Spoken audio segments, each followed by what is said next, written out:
এবার নজর রাখবো যে খবরের দিকে ইতিমধ্যে শুরু হয়ে গিয়েছে ভারত জোড়ো ন্যায় যাত্রা এবং সেখান থেকে সরাসরি সেই ফুটেজ তুলে ধরছেন আমাদের প্রতিনিধি সুচন্দ্রিমা। সেখান থেকে তুলে ধরছেন সেই ছবি। ভারত জোড়ো ন্যায় যাত্রা ইতিমধ্যেই শুরু হয়েছে এবং আজ এই ভারত জোড়ো ন্যায় যাত্রার তৃতীয় দিন। আজ কোহিমা থেকে শুরু রাহুলের ন্যায় যাত্রা, যা অরুণাচল প্রদেশে যাবে এমনটাই রয়েছে খবর। এবং কোহিমা থেকে যাত্রা শুরু করে অরুণাচল প্রদেশে যাবে এই যাত্রা।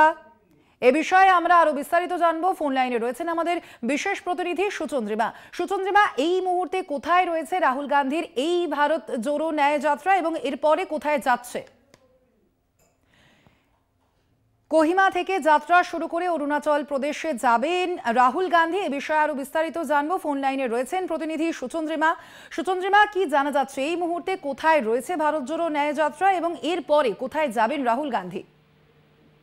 হ্যাঁ দেখো সোনালী, কোহিমার ভেতর দিয়ে আমরা এখন যাচ্ছি ডিমাপুরের দিকে। সেখানে দুপুরবেলা আজকে কোহিমাতেই সাংবাদিক বৈঠক করার কথা রাহুল গান্ধী।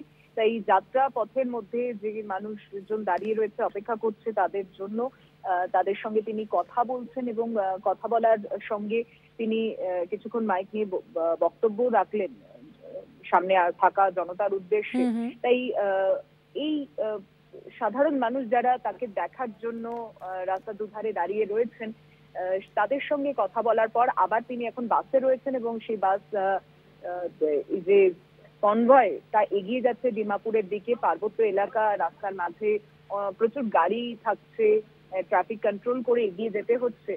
যেরকম আগের ছবিতে আমরা দেখতাম যে পদযাত্রা যেখান দিয়ে যেত সেখানে গাড়ি যানবাহন নিয়ন্ত্রিত থাকতো, সেখানে যান চলাচল নিয়ন্ত্রণ করা হতো। কিন্তু এখানে যেহেতু বাস যাচ্ছে এবং তার সঙ্গে আমাদের আরো বাস রয়েছে, গাড়ি রয়েছে, তাই একটা কনভয়ের মতো করেই সেই রাস্তা দিয়ে সিঙ্গেল লেন দিয়ে যাওয়া হচ্ছে। সেই সময় হয়তো কিছু বেশি লাগছে, কিন্তু ধীরে ধীরে যাওয়ার ফলে সাধারণ মানুষজন তার কাছে পৌঁছে যাওয়ার চেষ্টা করছে। তারা কথা বলছেন, বাসের সামনে চলে আসছেন, ছবি তুলছেন। তাই আপাতত কোহিমার একটি বাজার এলাকার মধ্যে দিয়ে আমরা যাচ্ছি, এগিয়ে চলেছি আমাদের পরবর্তী গন্তব্যের দিকে। একেবারেই সুচন্দ্রিমা, ধন্যবাদ তোমাকে। বিশেষ প্রতিনিধি ছিলেন সুচন্দ্রিমা, ছিলেন আমাদের সঙ্গে ইতিমধ্যে। এবং যেমনটা জানালেন তিনি যে ভারত জোড়ো ন্যায় যাত্রা এখনো কিন্তু কোহিমা থেকে এবার যাচ্ছে অরুণাচল প্রদেশের দিকে এবং আর কিছুক্ষণের মধ্যেই রাহুল গান্ধী সাংবাদিক বৈঠক করবেন এবং সংবাদ মাধ্যমের মুখোমুখি হবেন। এবং এখনো পর্যন্ত যেমনটা জানা যাচ্ছে যে জনসংযোগ যাত্রায় ভালোই সাড়া পাচ্ছেন রাহুল গান্ধী। কোহিমা থেকে সেই যাত্রা আজকে যাবে অরুণাচল প্রদেশের দিকে। ভারত জোড়ো ন্যায় যাত্রার আজ তৃতীয় দিন। সরাসরি সেই ছবি তুলে ধরছেন আমাদের প্রতিনিধি সুচন্দ্রিমা এবং সেখান থেকেই লাইভ ফুটেজ আপনারা দেখতে পাচ্ছেন যে বাস অর্থাৎ রাহুল গান্ধীর যে ভারত জোড়ো ন্যায় যাত্রা এবং সেই ছবি আপনারা সরাসরি দেখতে পাচ্ছেন কলকাতা টিভির পর্দায়। এবং যেমনটা জানালেন আমাদের প্রতিনিধি যে এরপরেই এই যাত্রা যাবে অরুণাচল প্রদেশের দিকে।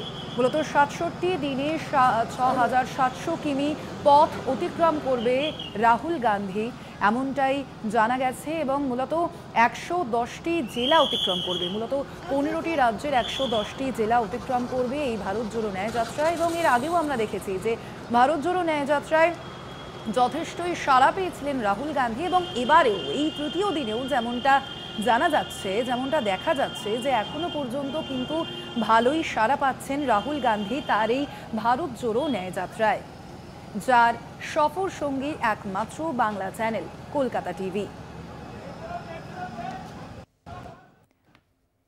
ভারত জোড়ো ন্যায় যাত্রা শুরু হয়েছে ইতিমধ্যে এবং আজ অর্থাৎ মঙ্গলবার ভারত জোড়ো ন্যায় যাত্রার তৃতীয় দিন। এবং যেমনটা জানা যাচ্ছে যে কোহিমা থেকে যাত্রা শুরু করে রাহুল গান্ধীর এই যাত্রা চলবে, আজকে যাবে অরুণাচল প্রদেশের দিকে এবং আর কিছুক্ষণের মধ্যেই রাহুল গান্ধী একটি সাংবাদিক বৈঠক করবেন। বলেন, অবশ্যই নজর থাকবে সেদিকে।